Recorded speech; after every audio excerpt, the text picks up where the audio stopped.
Okay, Moses, thank you once again, everybody, for coming.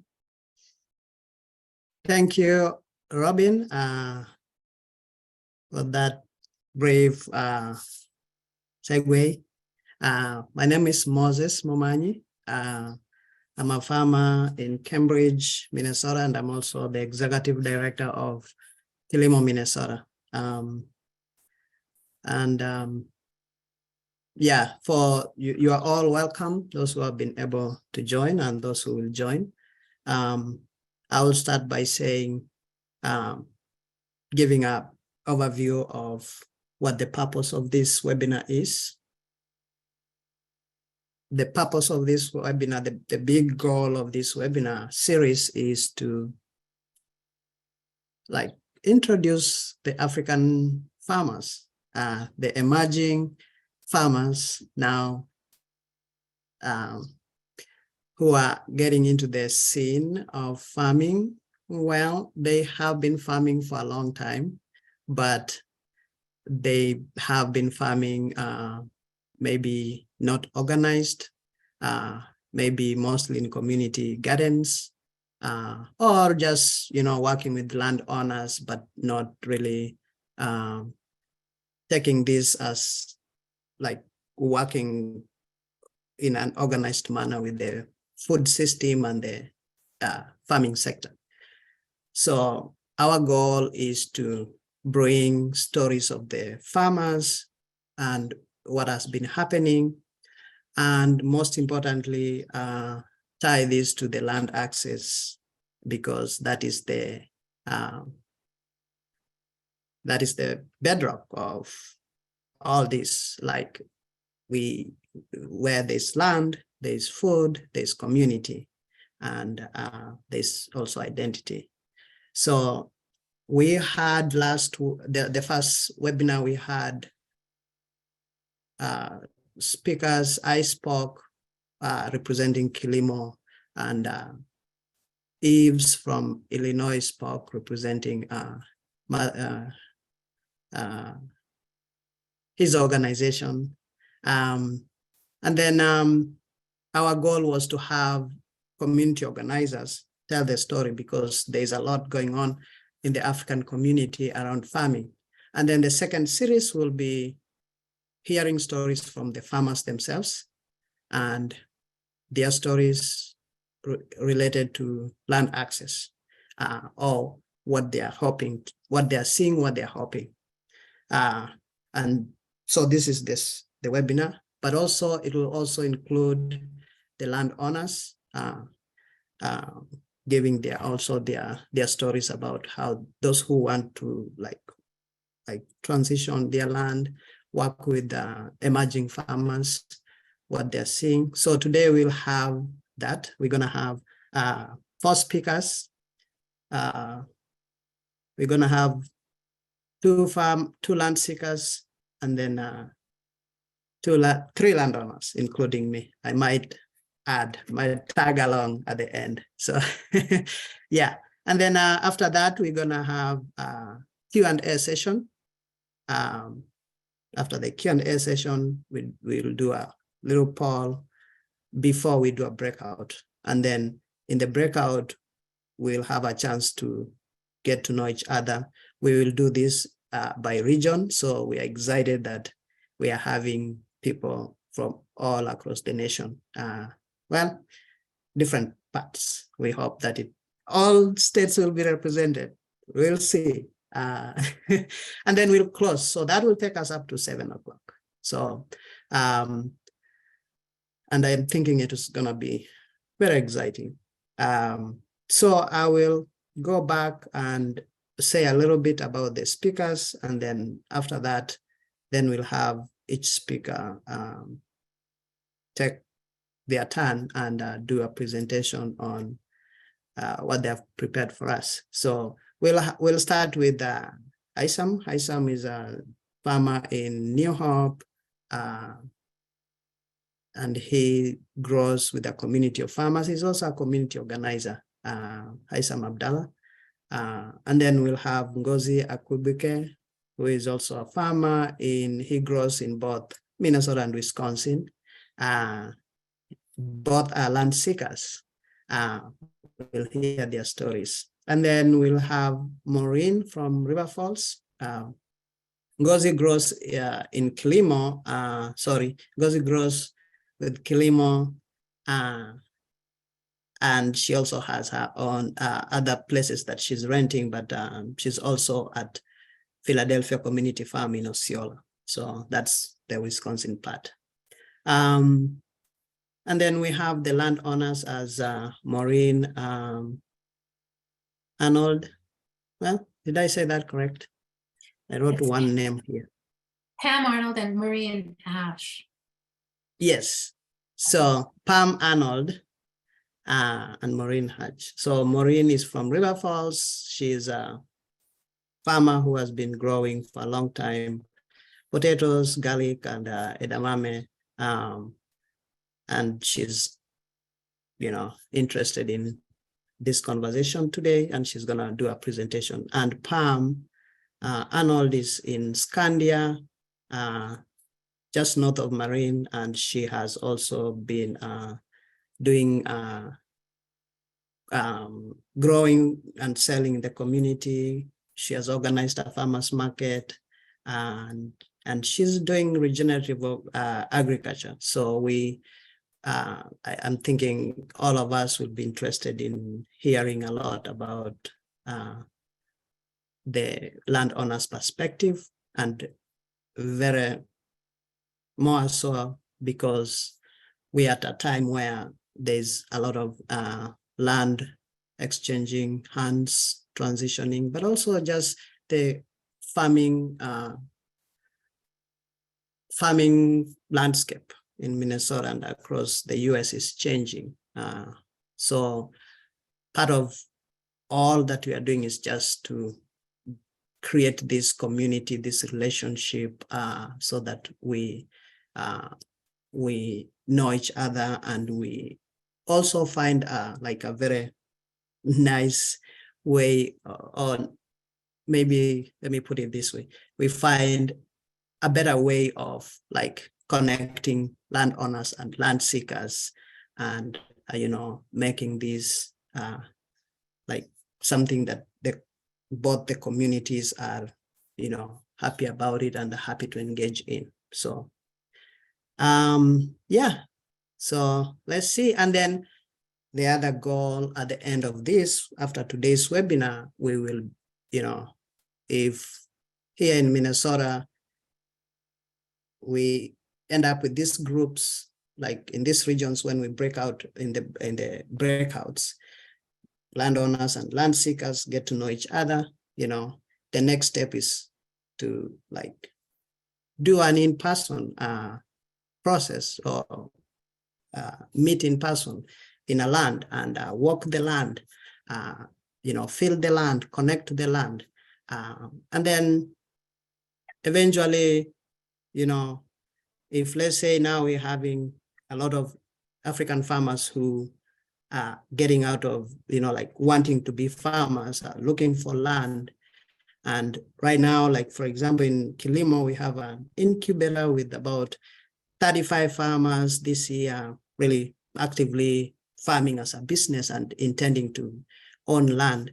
This is one of the like approach that we think will work, because then we are creating this environment, and this environment can be used every year. We can redo this every year, and hopefully other communities, especially communities of color, can use this as a means to like engage the landowner and the transitioning land. So me personally, I'm so excited about it. So, well, without saying too much, I've already, I think, said too much. I will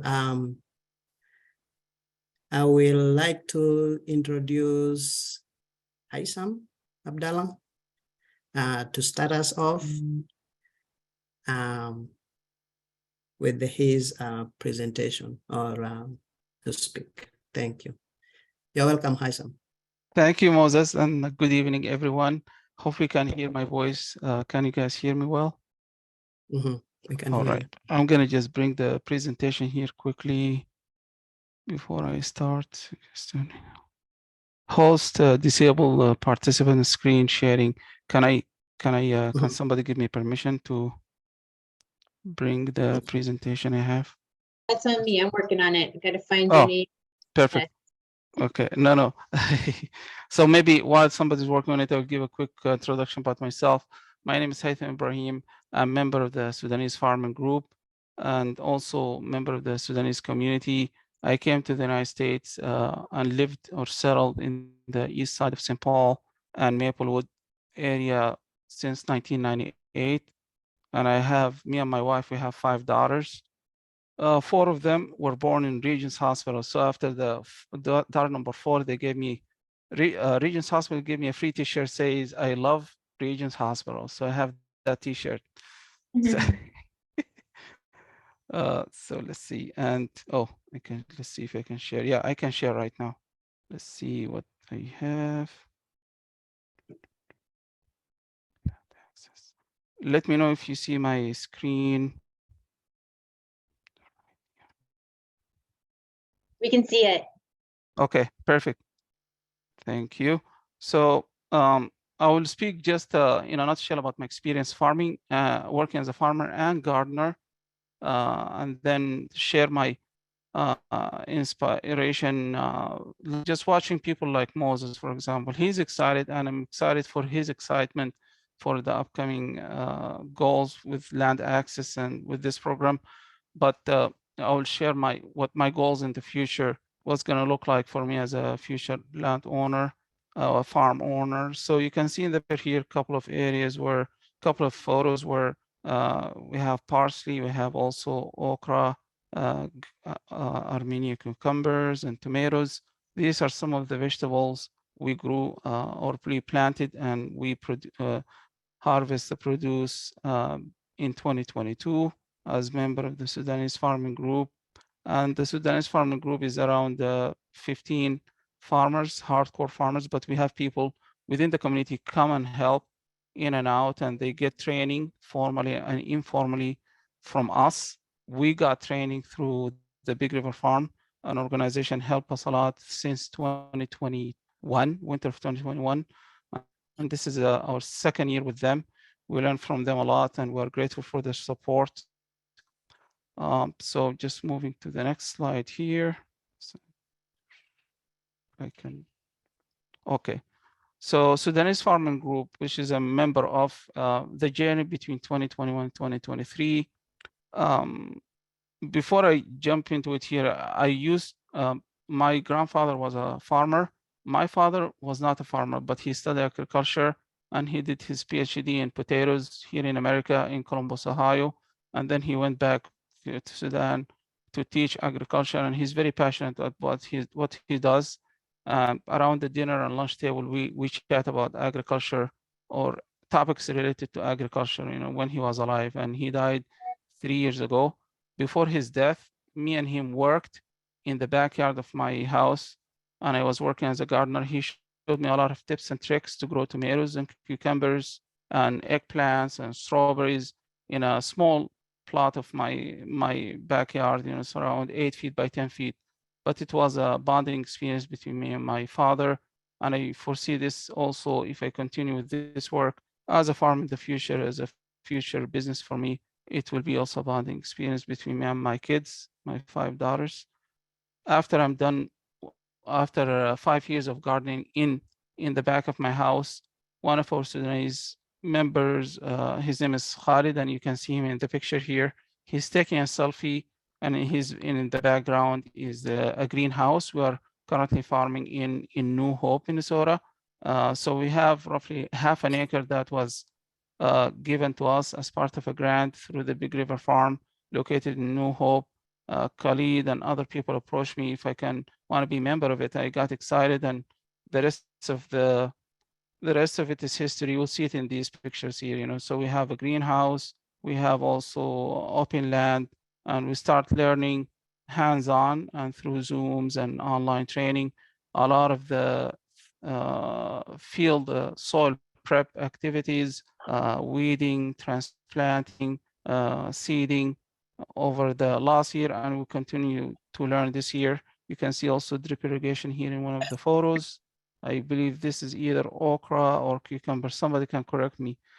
Katie's here, maybe she's listening. She can correct me. You know, I have to behave in front of the trainer. You know, she trained me a lot here. So, and you can see also weed barrier covering a lot of areas for us to fight against the weed spread. You know, obviously we have to clean and remove weeds day in and day out. In fact, one of the advices was taught to me by my father before his death is early morning I have to come and check on the plants and do weeding. After I come from work, I also have to check on them in the evening. So I still remember that. Some of the vegetables we grow in our farms. You can see this is Armenian cucumber.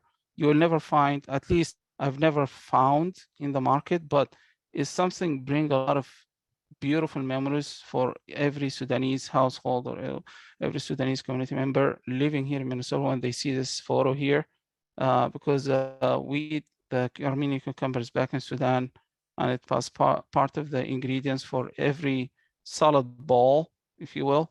And we have also arugula here still in the early stages, and you can see the word arugula is written in Arabic here language, parsley, tomatoes.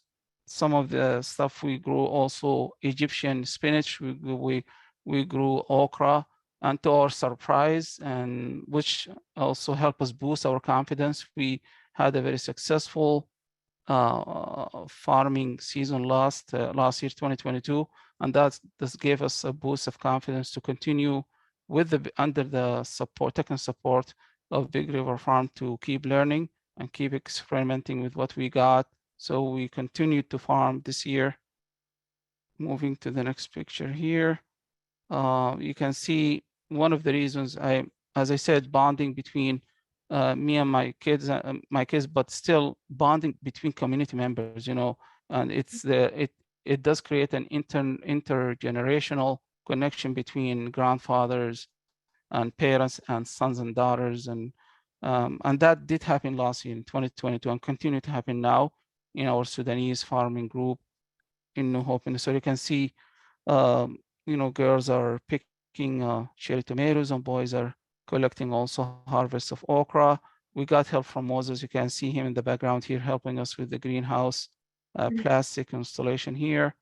And Lily, one of the Telemo group farming organizations, were helping us as we are approaching winter to spread some mulch in some of these areas. So it was a rewarding experience in a nutshell for me, and that gave me more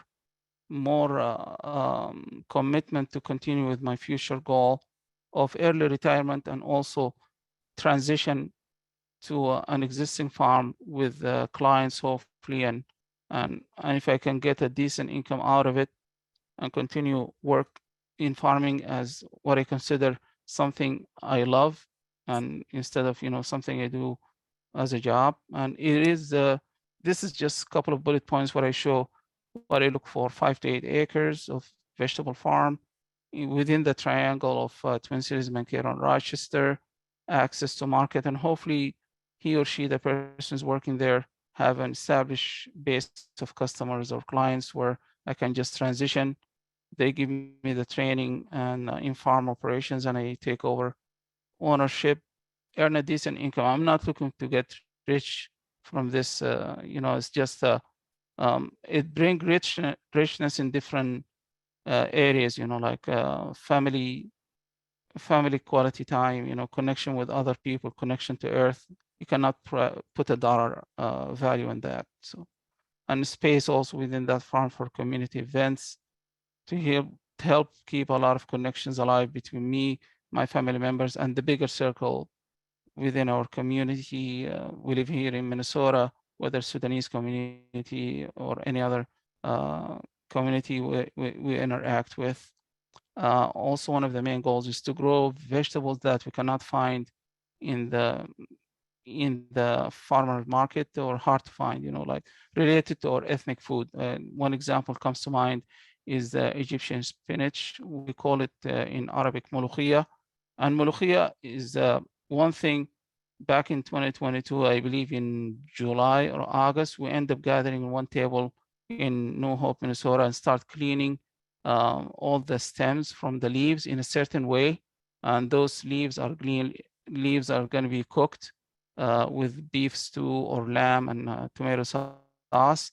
That experience in itself, while people chatting and cleaning those leaves from the stems and putting them aside, bring back memory that I could swear the same soil prep methodology was done in each Sudanese family household back in Sudan, you know. So a lot of the stuff we do here just give us some connection if we are homesick, you know, where we came from, and also help us transfer, me and other people like me, some of the culture and the knowledge we learned and wisdom from our parents to the younger generation.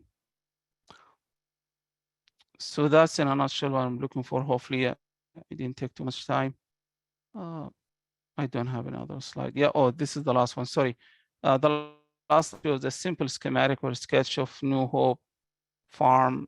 It's in the front yard of the food group organization. That's where we're working now, and shows different plots. And Katie and other people were very patient to teach us how to do documentation. And that's part of the documentation from one year to another to show what we grow, how much we produce.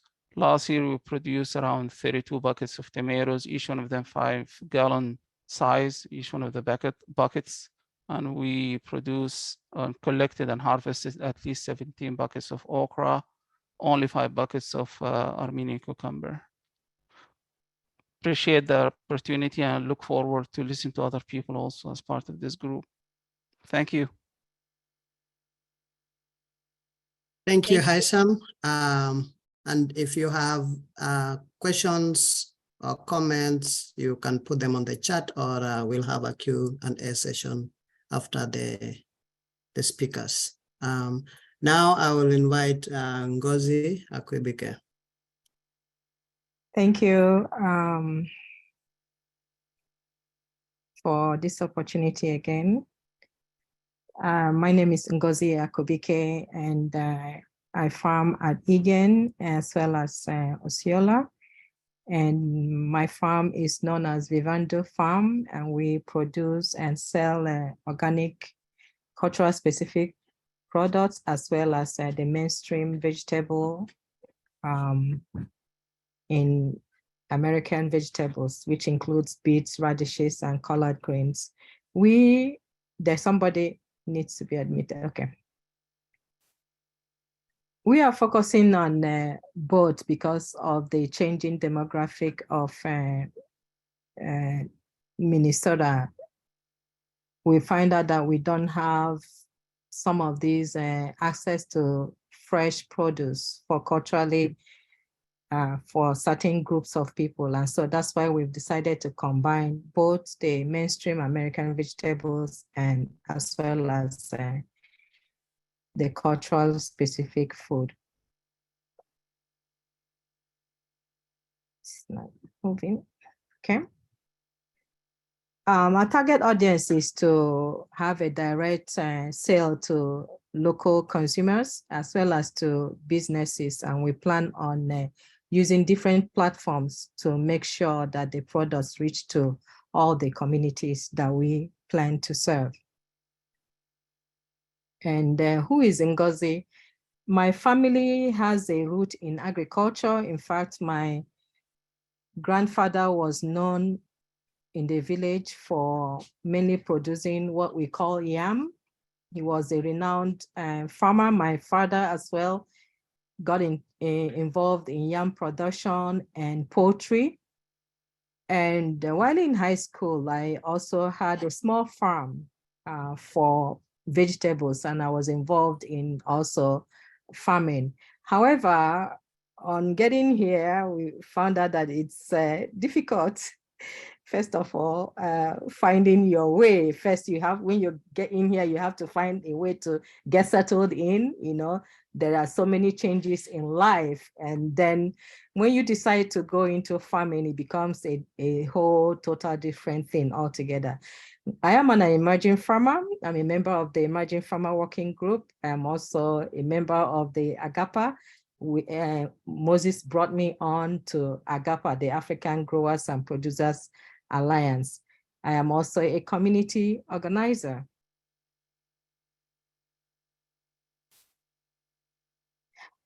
This is part of the preparation for our farming this year. I don't have all the pictures, but this is one of the places that we farm that is preparing for the hoop house for this year's farming.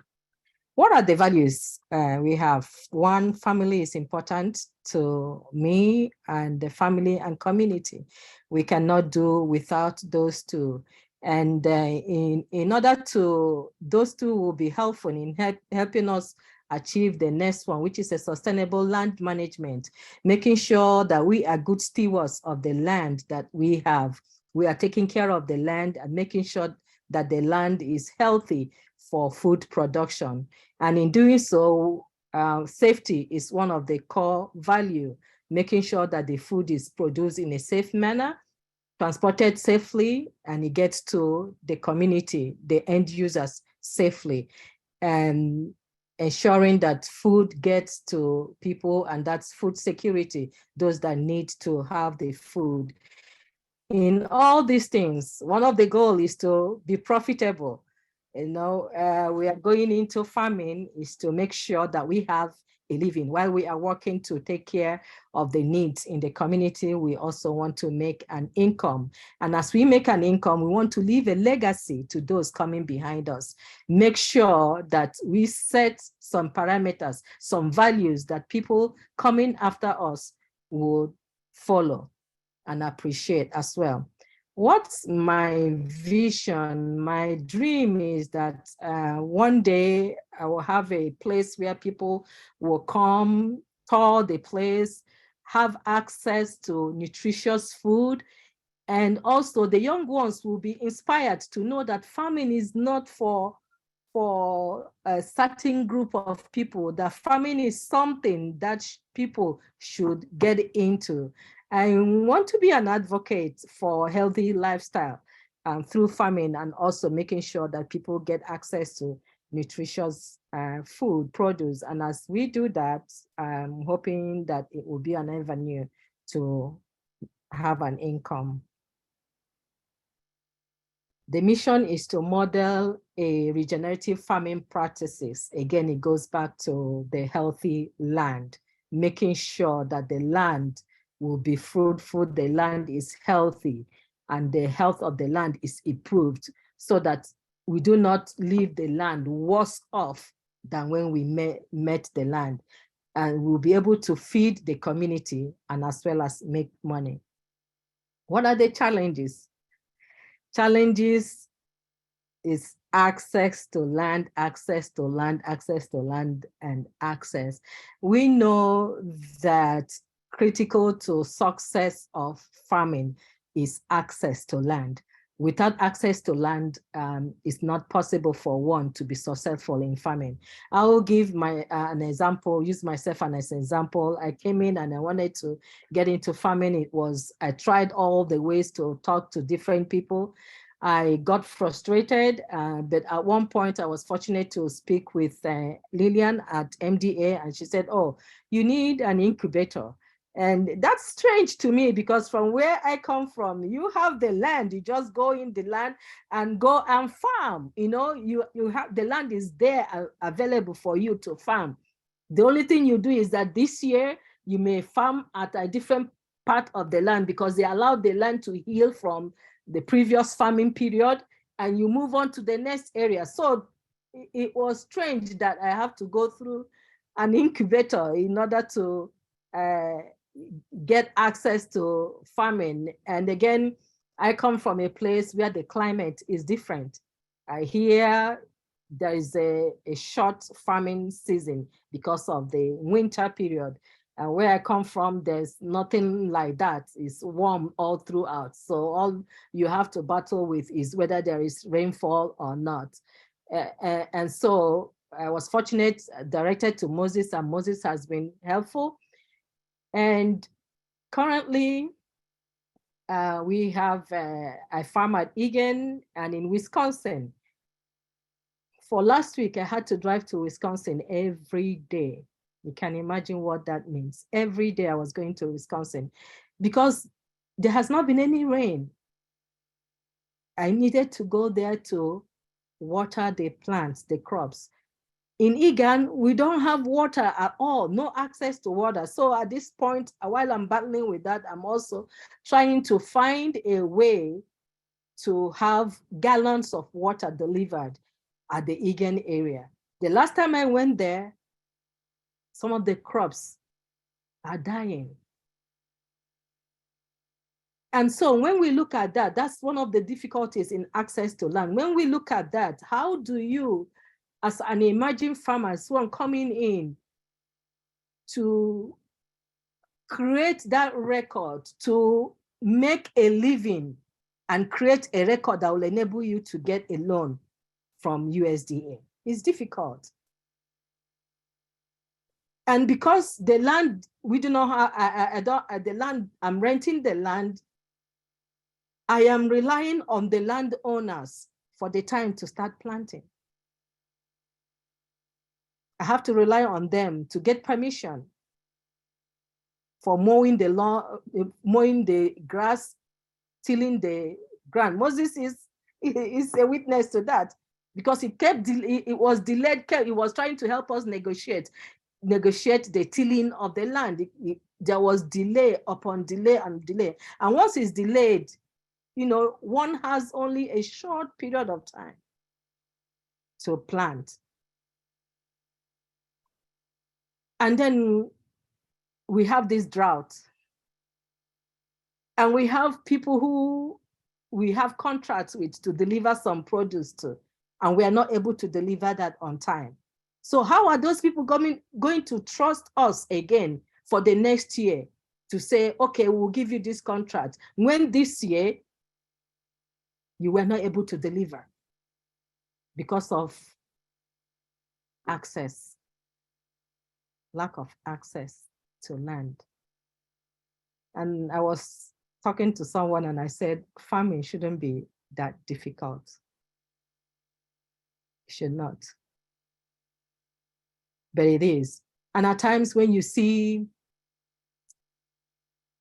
I have had to see some land and I don't have the confidence to call because I'm worried that when I call, the person at the other end will hear my accent and that will be a dead end. Thank you, Ngozi. I'll give you 1 more minute. So those are the things that we are facing, and we hope that it will get better. Thank you for listening. Thank you, Ngozi. I really appreciate your sharing. And yeah, farming is, I'm thinking we should have more of this and just talk about what the weather is doing to us. Yeah. Yeah, but again, it's land access. You could have irrigation, you could have, you could save that time that you're driving back and forth. You add all that time, it's a full day per week or more. So I hear you, Ngozi. Thank you so much. So I will invite Pam Arnold next. My name is Pam Arnold. I have a I have an 80-acre piece of land that I am both stewarding and farming. I'm located on the St. Croix National Wild and Scenic River. I'm not too far from Osceola, where Ngozi is farming. I've been here since 1989, and I've been farming for the last 18 years, full time. I live on land that I am very aware has sacred components to it. This is land that was considered very sacred by Indigenous people, and I want to say that I honor the ancestors of this place every day that I farm. So I'm very grateful to meet all of you, and want to learn a lot more about the farmers who are participating in this conversation, because I'm aware that I am following thousands of years of active regenerative agriculture. I began the conversation of transitioning the farm with the Land Stewardship Project this last winter. I was part of a group of people that represented the country, who were asking the question, what do we do next to transition our farm to farmers that need the farm, want the farm, or family members? And what was interesting about the conversation that we had is that many people, including families who had had farms for many generations, it was the first conversation that they had participated in with their families and with themselves with regards to legacy planning. So I'm at the very beginning, I would say, of my legacy plan, but I'm very earnest in my intention that the work that I've done will be continued by farmers in the future. I call you the next generation.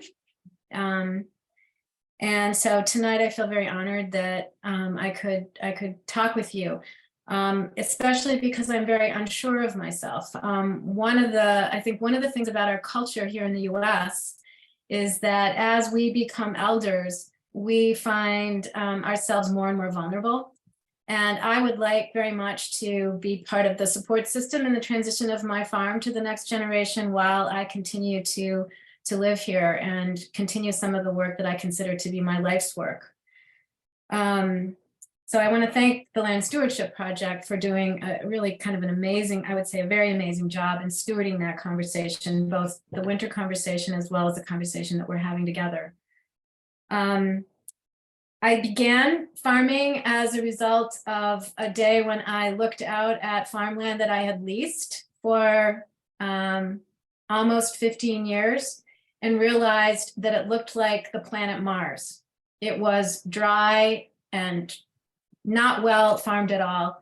And as a beekeeper, I had experienced a bee kill that was the consequence of poorly applied seed that had been treated with a GMO herbicide, which in fact is a pesticide. So the combination of events spurred me into thinking that I needed to begin to farm my land myself. So I ventured into the world of farming, also in part because I had a family member who needed me to take care of them and I took a leave from my job. But it was a very exciting time. I began by taking a class with the Women's Environmental Institute, which some of you may know. They are up in Ameland, which is just north of here, and have been very instrumental in creating a successful food hub in North Branch. So I took a class that was a summer-long class that engaged us in conversation about the origins of organic farming, the practitioners of organic farming, the practice of organic farming, the ideas behind organic farming, and the history of organic farming. So I began my career in a full immersion of conversations that had been going on with people like Wendell Berry, for instance, and Aldo Leopold. In my situation, farming is happening in the context of 80 acres that represents every ecosystem that one could find on the St. Croix River.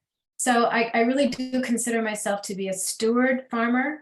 The learning curve is very steep, and the activities required to keep this program going are very intense. But it feels to me like a piece of the whole world in a small size.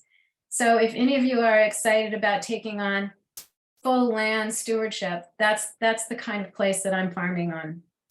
I helped to found a farmer's market about 20 years ago or 18 years ago. My love for growing food really got going, and I had so much food I needed to figure out how to sell it. So I helped to found a farmer's market here in our local community. And even though this is the oldest settled Swedish community in the country, there had never been a farmer's market here because most people grew their own food. But that is changing, as all of you know. There is a huge demand for locally grown food. And there's quite a bit of undeveloped land here in Scandia. So I want to invite all of you to consider that we're very close to the metro, and perhaps starting conversations with some of the old farmers who don't have heirs to their land may be something for everyone who's participating in this conversation. My farm has the oldest farmhouse in the city of Scandia, and was built by Swedish-German immigrants with an axe. There was no mill at that time, so the house has some very rudimentary, very hard-earned origins. And I'm aware every day of the work that young farmers like all of you, or many farmers who haven't practiced farming, with some of the obstacles that you face is very much like the farmers who created this farm for me. The St. Croix River is a national park. So to a certain extent, part of my obligation as a farm steward is to protect the watershed. I am a water quality certified farm with the Minnesota Department of Agriculture. But because I have such close proximity to water, the streams that contain trout flow out of the farmland, as well as tributaries to the river. It's a really amazing place to feel that you are an important part of the cycle of life here on Earth, which I think all farmers feel. And I am very, very interested in talking with anyone about ownership, because I think ownership gives you the privilege of really knowing your land and loving your land and leaving a legacy of land. In fact, I wanted to say that I believe our legacy is land, is the earth. The work that we do to create food has to, in some ways, regenerate soil. Currently, I'm working with the Minnesota Land Trust to put the 80 acres in a perpetual trust with a great deal of energy put towards working with the Minnesota Land Trust to define agriculture in the way that all of us understand it to be. The land trust will ensure that the land will never be developed. It'll also create a very favorable continuous tax situation for future farmers here.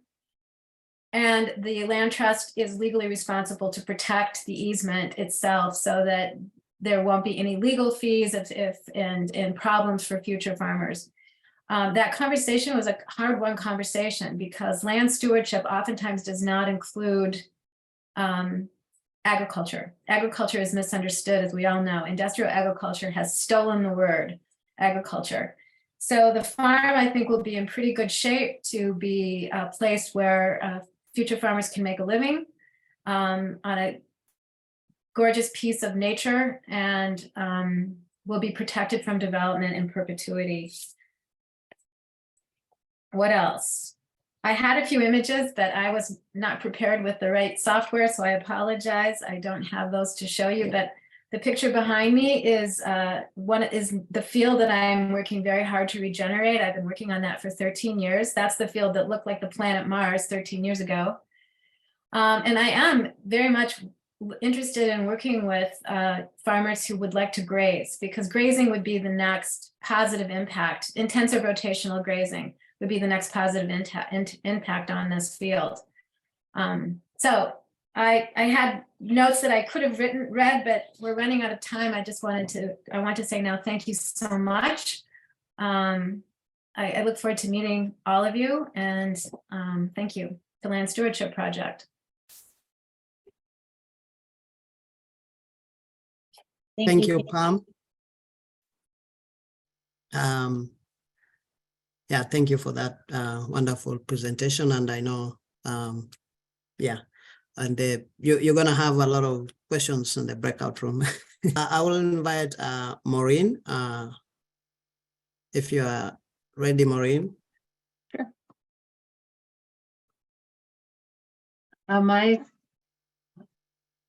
Mine is more of a story and won't take very long. I don't know, maybe I've forgotten how many years ago, maybe 5, 6 years ago. I put a little notice in the Land Stewardship Project newsletter that we had land available to rent. and we were contacted by a woman named Joyce, and she wanted to rent a couple of acres. And so we agreed that that would work out well. And our friends, good friends of ours, have had several renters on their land, and they suggested that we use the lease that they use with their renters. So Joyce was fine with signing that. And so began our association with Joyce. And she is originally from Kenya. And she comes out in the spring, and we do make her wait until the soil can support the tractor coming through to plow it. And she's understanding of that, because it would compact it too much if we didn't do that, if we didn't wait until but she's growing something that can't take a lot of cold anyway, so it works out well. And we have had a very positive relationship with Joyce. She's very respectful of the land. She's become, I would not say that we've become friends, other than that we are friendly. When she comes out, she's very no nonsense. She has a limited amount of time to chit chat. She drives almost an hour to get here. So she comes out. Sometimes I see her car go up early in the morning, or her little pickup. And then and she's out there all day and working so hard. And sometimes she brings helpers. One day last summer, when I was just talking to her through the window of her car as she was going up, she was with someone, a guy who was from Kenya and was here to run marathons. And for me, as a former runner who has run marathons, that was, I think, the way, for me, that was like meeting where other people would be meeting a Minnesota Viking or a Green Bay Packer. It was really exciting for me. So over time, we've asked her if we could move her down to a different area. And so we've moved her down there, and that will be her area. My son is taking over our farm, so most of it is in hay or cover crops right now. And having Joyce down in a lower place where it's a little wetter, because drought seems to be the situation now. And there's no water access for her down there.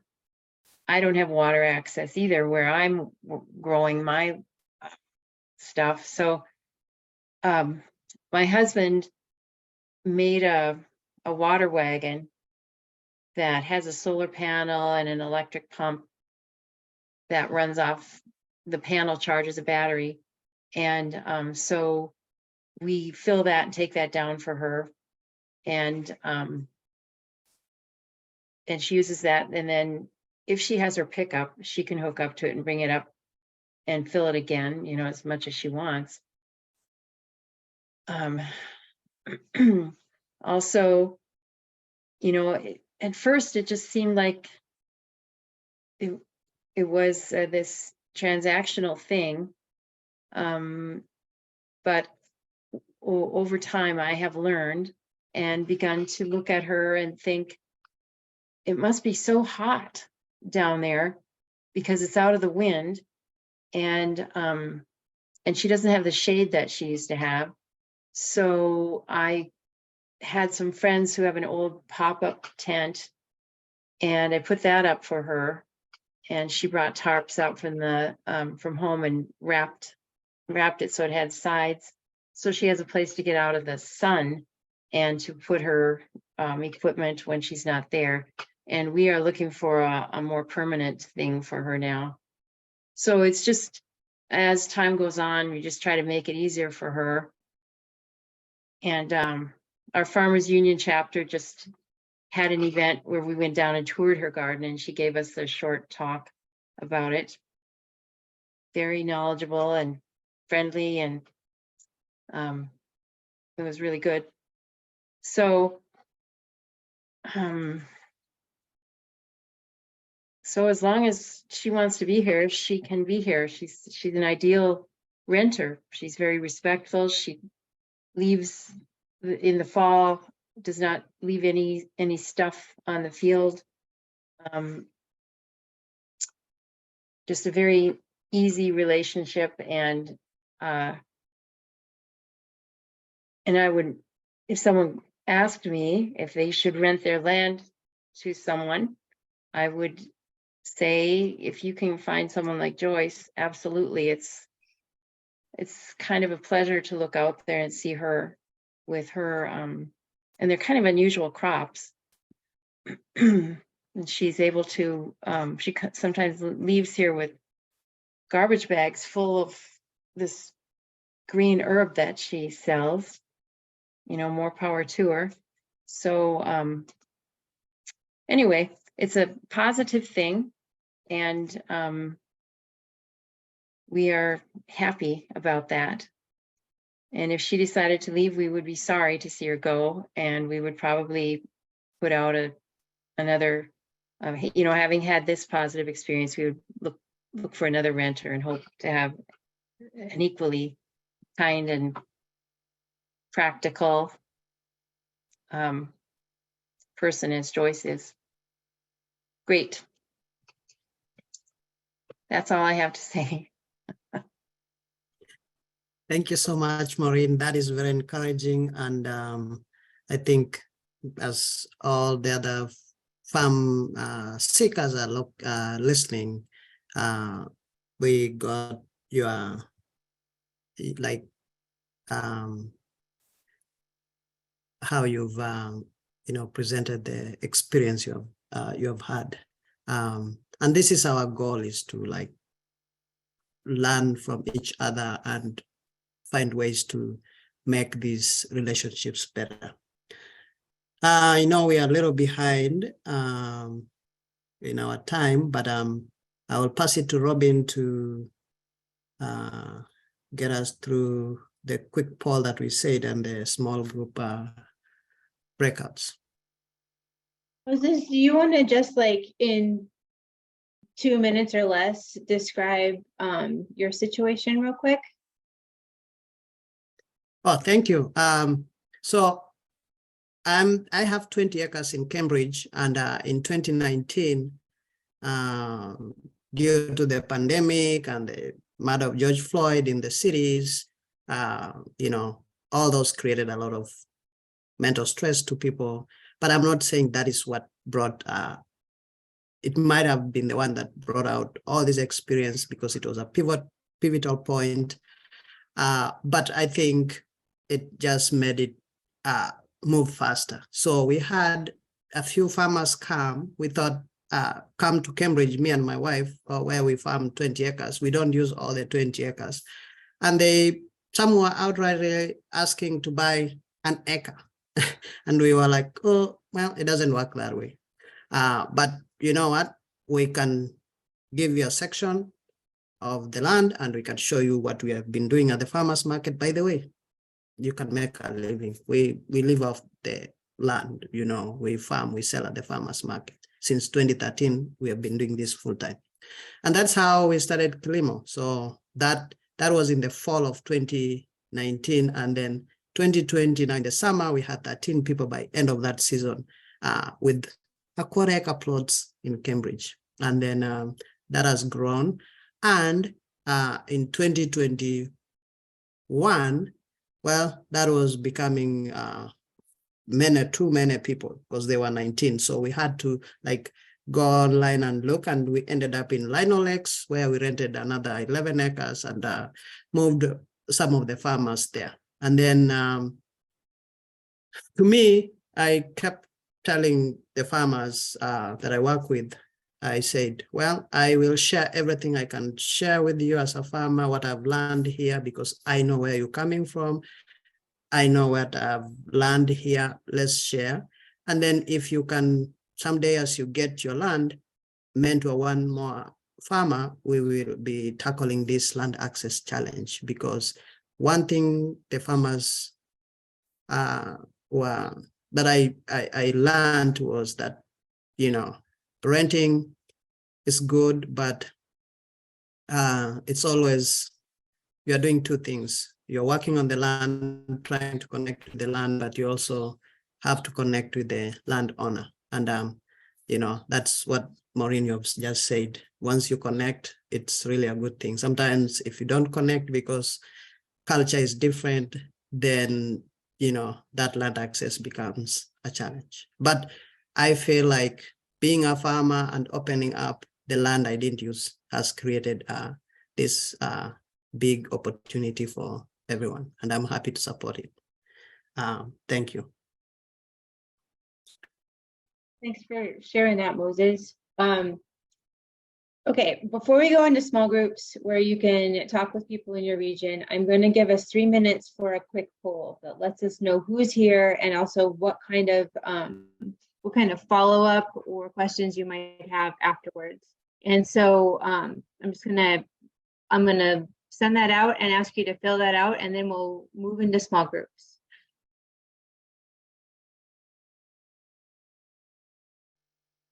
We're going to share the results real quick, just so we can look at them and we know who's here.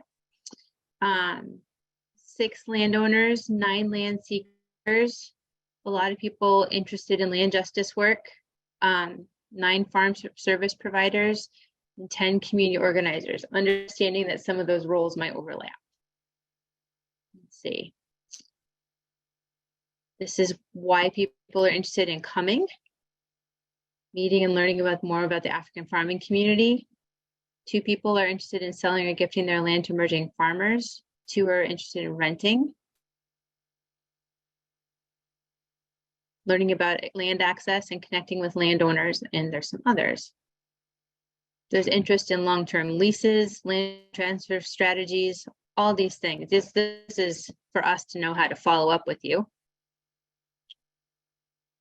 And it looks like you all want to hear something from us. So that's great. All right, next part is small groups. I'm going to invite you to breakout rooms. Choose the one that, you know, it's either where you are or where you want to be or where you want to know more about. So I'm going to open all rooms and you'll select the one you want to go into.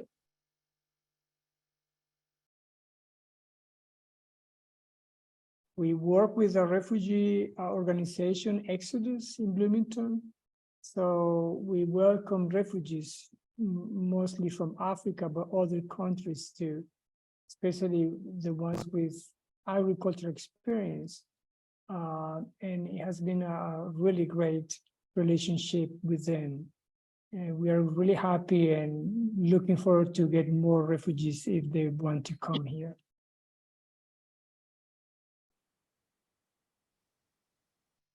Do you see land access as, well, I'm giving this as my own experience. I just think land access will be an easier way to resettle, or even for both immigrants and refugees and anybody, you know, because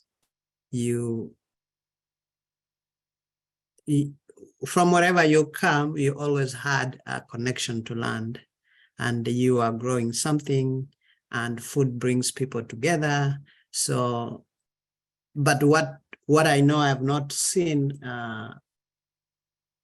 and we always joke about this on the, like, farmers are out there on the farm, is like, I wish they would add that on the, like, interview process when you are doing your immigration place, and say, would you like to go and farm?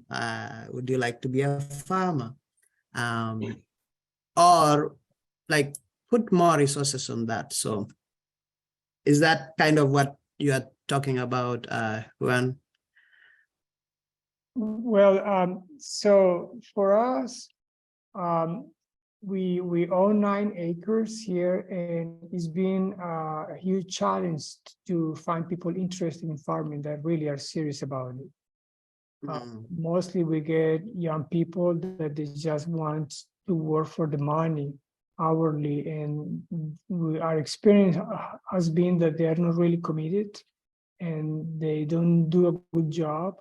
So we really want people to come to the farm that really love farming, and most would be great if they have experience, but we could teach to them what we know. I come also from a different culture, which it makes also a challenge to be here in many ways, in different ways too. So connecting with the refugees has been a great experience, because a lot of them, unfortunately, they end having really not interesting jobs because of the language barrier. So, and some of them, they have a lot of experience that are valuable, even if they don't farm in a seasonal, country or area or region. I come from the tropics too. Is a little different, but the base is the same. So that's why for us it's been a great experience working with them. They need the work. We pay them a decent, salary. So they transitioned to adjust to these cultures is easier in that regard, because they already could apply the skills they know, and not going to a restaurant, just washing dishes or doing a terrible, job until they are more adapted and learn the language. So that's been our experience so far. I don't know if I answered your question, Moses. Yeah, you did. I mean, we could continue talking, but I know we have other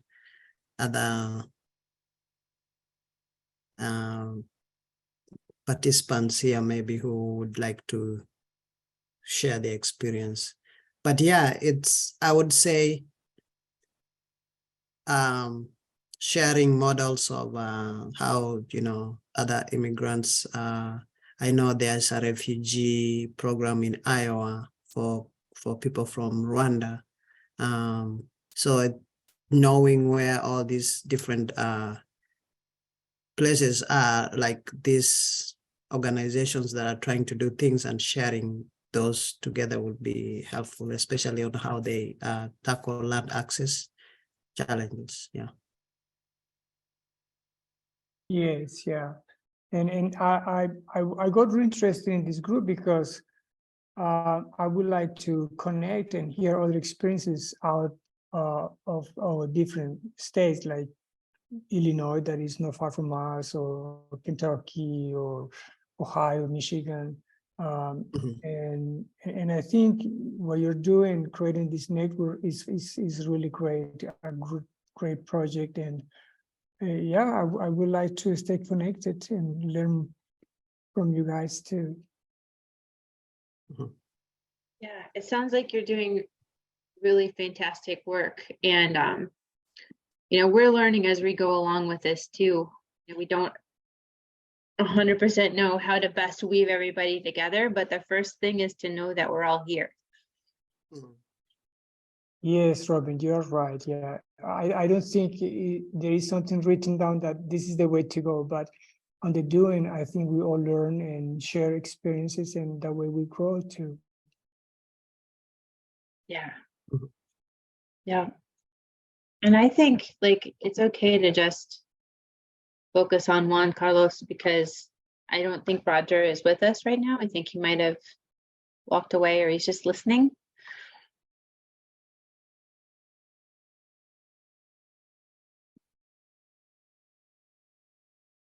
So feel free to share any more or asking more questions, Moses. I'm not as focused as I'd like to be, because I'm doing a little tech bits. Yeah, definitely.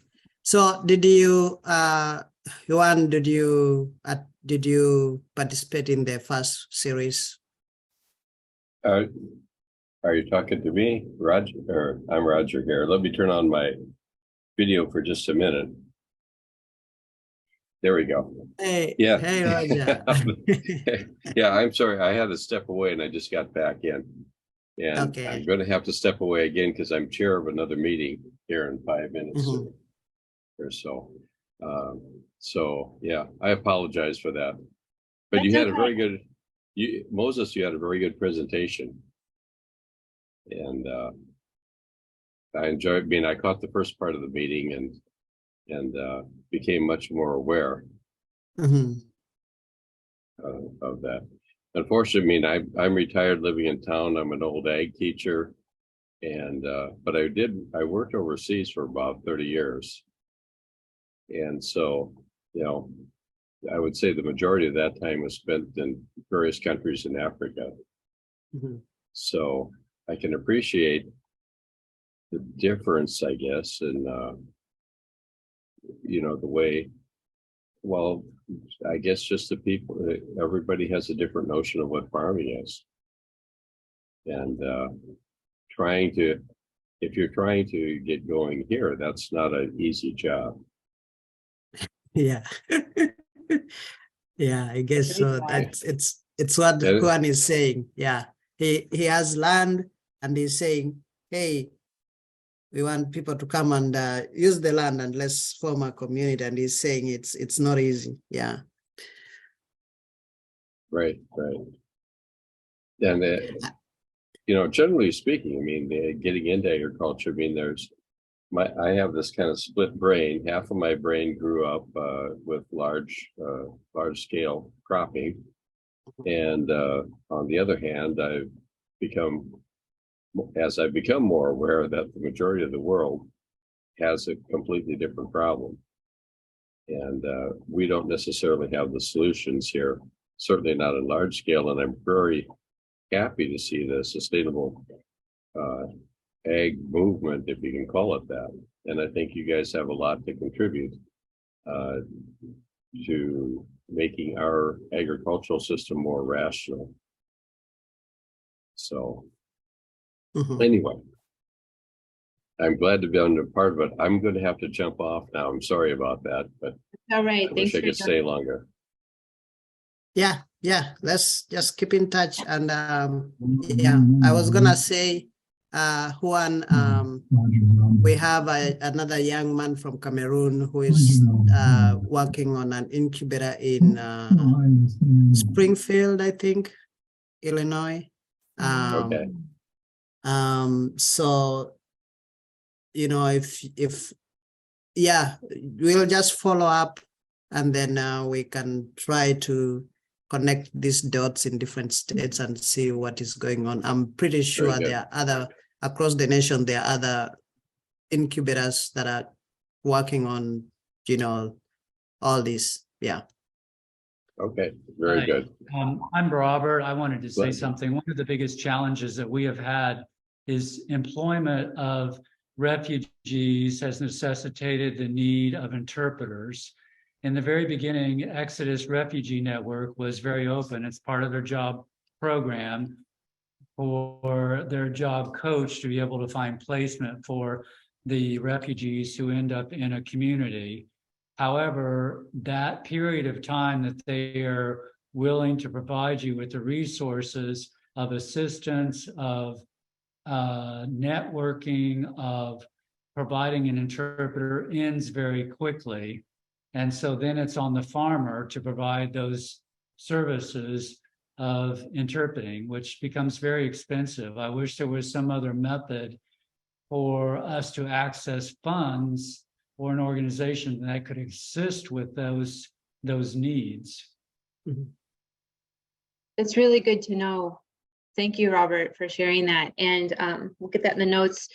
Juan Carlos, were you guys able to register through the registration form for tonight? I believe so. I think so. I got the email. The first session Moses asked, there was something going on here at the farm, and I forgot. and I wanted to That's okay. participate, but it was too late.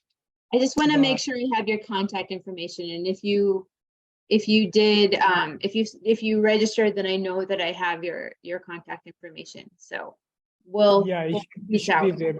Yeah, we got the email, so it should be there. Okay, great.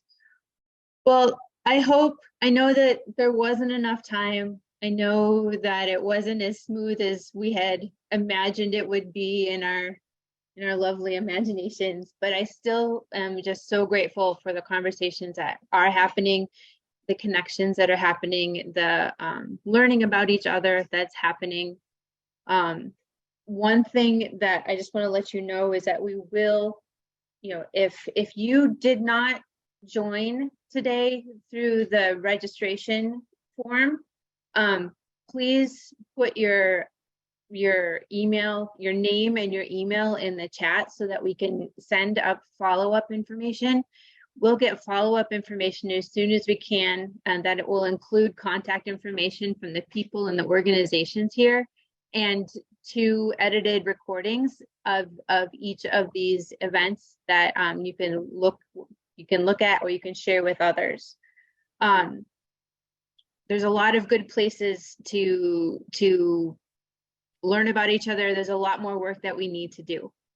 I'm just so grateful for everybody coming. Moses, thank you so much for all the work that you've done to bring this together and lead the conversation. And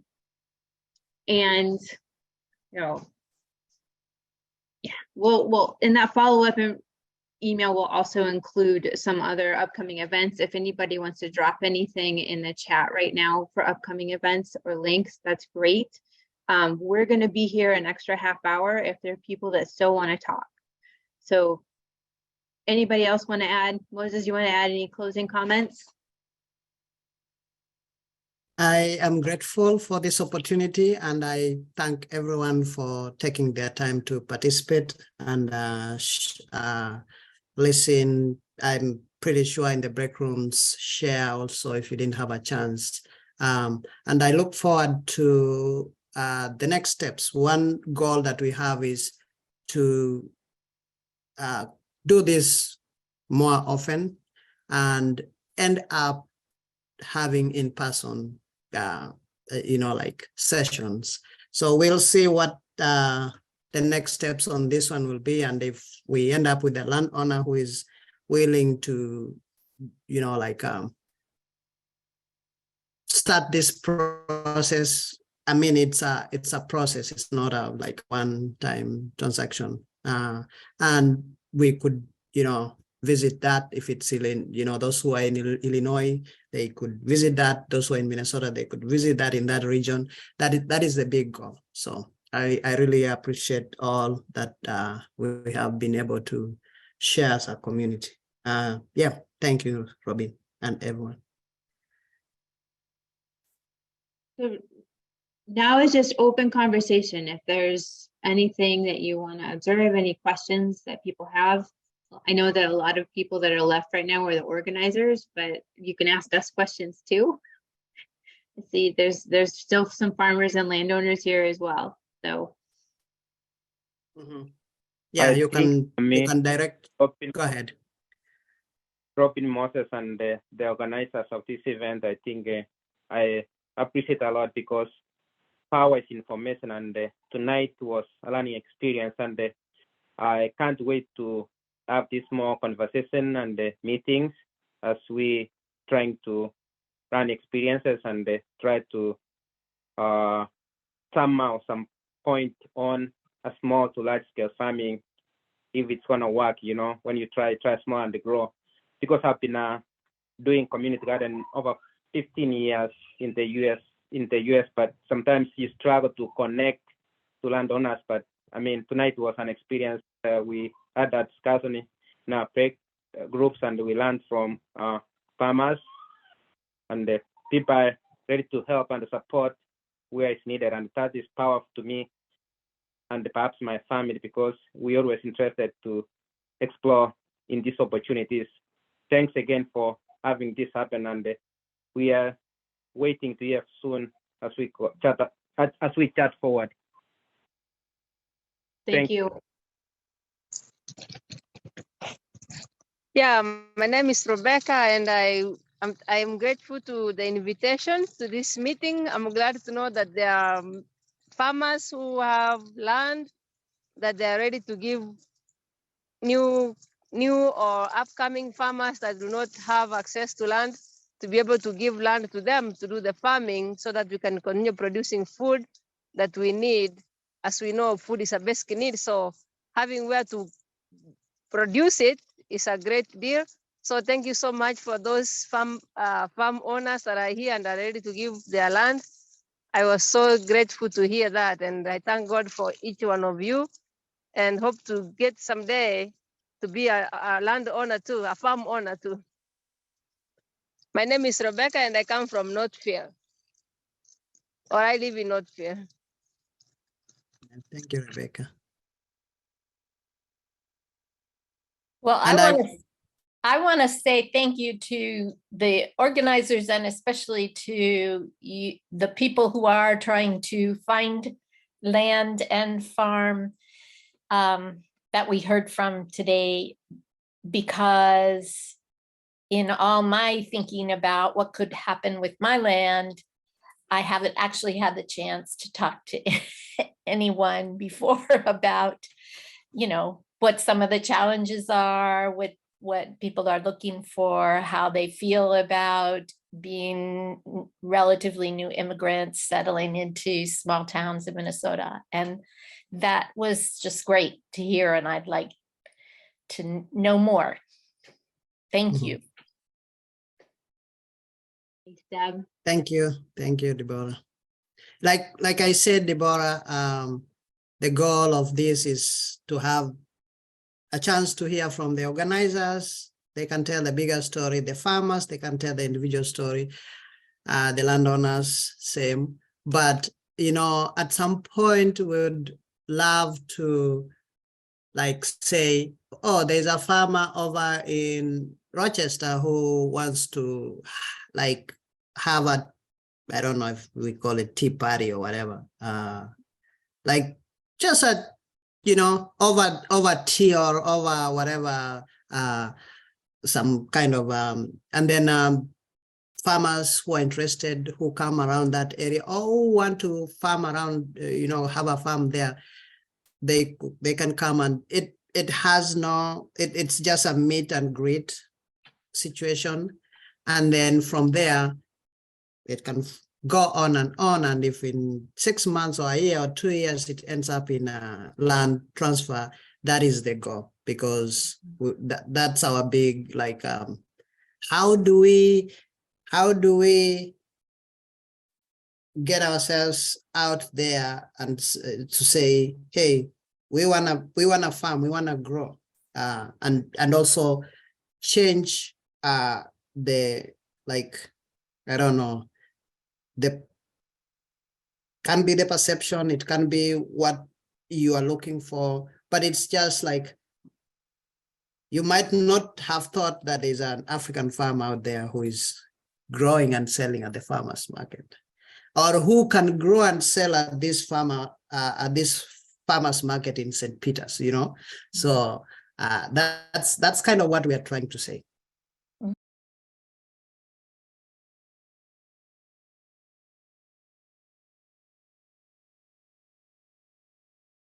Or you save your seeds to continue for next seasons? That was asking about where do people source seeds, or is there a lot of seed saving happening for the next season?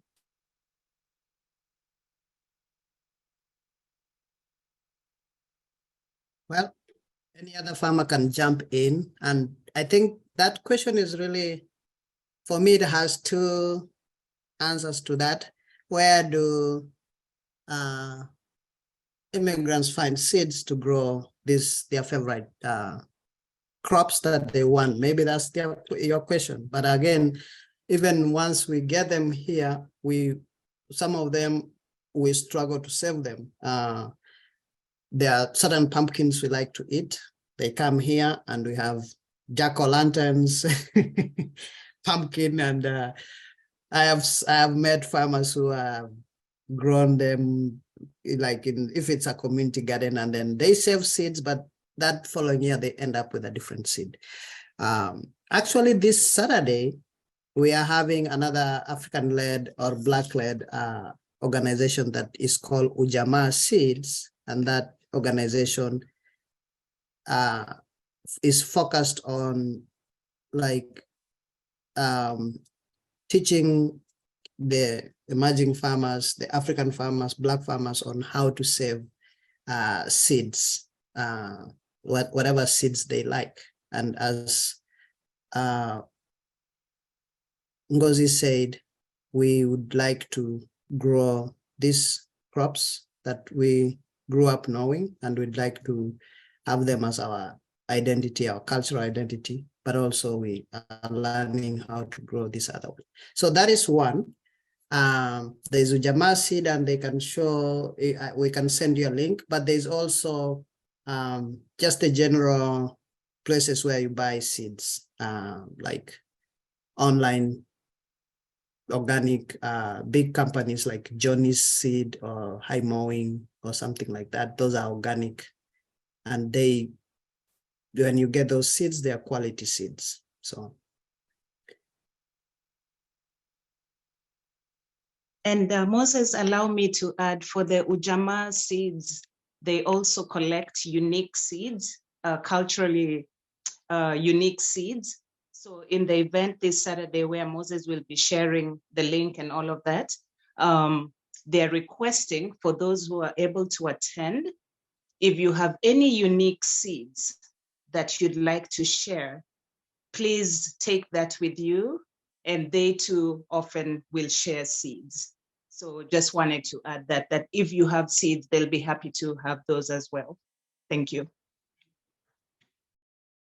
Yeah, Thank you, thank Lily. you so much. Yes, that was exactly my question, because when we integrate into the farm people from different cultures, each culture has its own preferences about food, and sometimes it's really hard to find the seeds here in the States, and sometimes they don't go so far. They stay on the same family or the same region.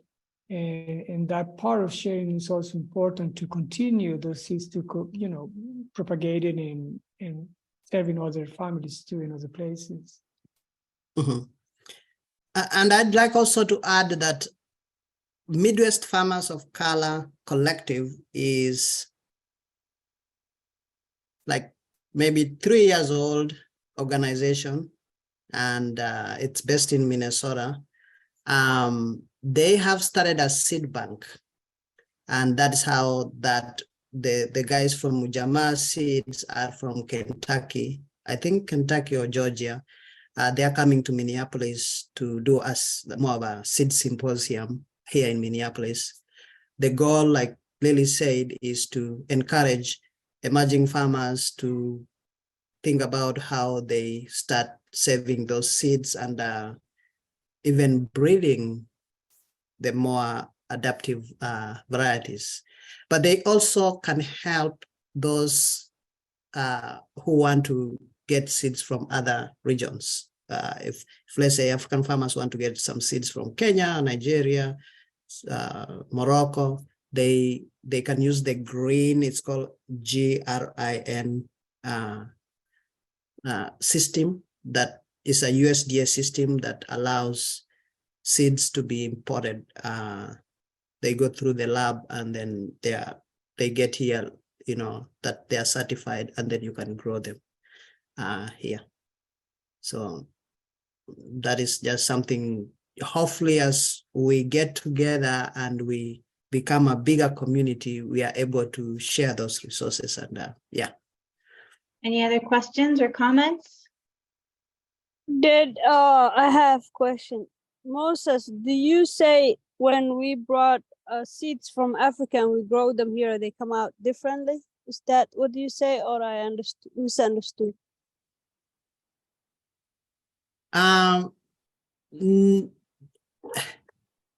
They don't grow differently, but they can adapt to this climate, like there are different varieties. Like I would say, we grow nightshade as greens, or one other one called spider plant. And when I looked through the green, I ordered that through the green with the University of Minnesota, and they were like, from South Africa to North Africa, there's spider plant.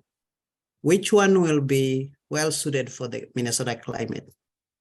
Then they bring those different varieties and we try them all and see which ones are like did well, but also which one were more suitable for what we are looking for, because farmers here will be growing them so they can feed mostly the population that is here. So we need one that is more like leafy and all that. In Africa, because everybody's growing it, almost everybody has a backyard or whatever farm, they have not really focused on having it as more like leaf matter, like biomass, but more as long as it's a plant, they plant a lot of there, and so that's kind of what I was trying to say. It can help us even get the variety that suits this climate, but it's not modified in any way. It's just like it's spider plant that is not from Kenya, but it's from South Africa, because South Africa is a little colder climate than Kenya. That will go well with Minnesota. Then, then we get that.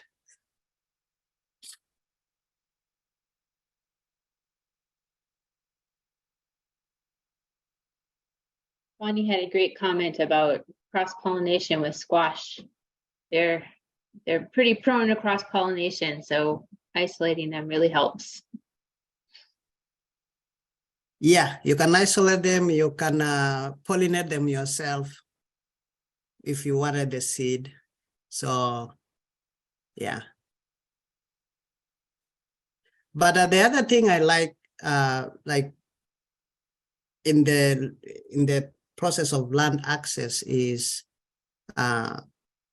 there's always a lot to learn from the existing landowners, even if they have just been doing backyard, all that. Sometimes I found even just how to pickle or can, it's something we didn't need in Africa, while here there's that skill and we have it in Africa. We'll just dry things and use them that way or eat them fresh. But here you learn now about pickling, about canning. And sometimes you learn this from the landowner, because they would like share and say, well, I was using this tool to do this. So I find that fascinating also in this process of, because you have created a relationship, that possibility of like getting some more like support in that manner is there. Well,